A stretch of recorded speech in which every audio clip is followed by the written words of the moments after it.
When people think of iconic symbols in the nation's capital, they likely think of the Parliament buildings, the Tomb of the Unknown Soldier, or maybe even the National War Memorial itself. But artist Rebecca Belmore wants to change that with this piece that she calls Dawn. The point was to contrast what's going on in this site in terms of it's a national site, it's the nation's capital, and of course as Indigenous people we have a very difficult relationship still today with the government and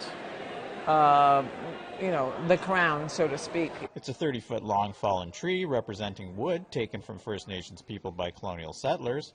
The oversized jingles are a jingle dress symbolizing healing, and an eagle, often present at jingle dances, oversees it all. The National Gallery of Canada's Michelle Lavallee said Belmore is known for creating impactful visual art, and her latest work is no different.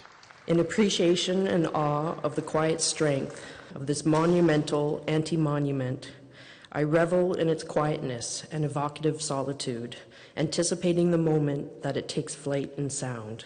Elder Verna McGregor spoke about what the piece means to her.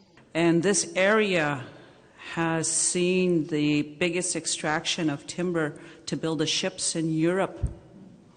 So when I look at that, that's what came to mind, but also too as well, you see the jingles up here. For me, my interpretation is it's a jingle dress which represents healing. Belmore said because of the COVID-19 pandemic, Dawn took 4 years to complete, and she noted a lot has changed during this time, including Indigenous people leading the way in the removal of colonial symbols and monuments, and she said she wants to be part of this historical change.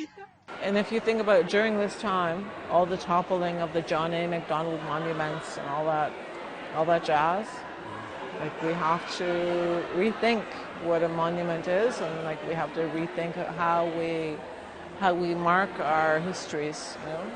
Dawn will sit permanently in the main atrium of the National Arts Centre. Fraser Needham, APTN National News, Ottawa.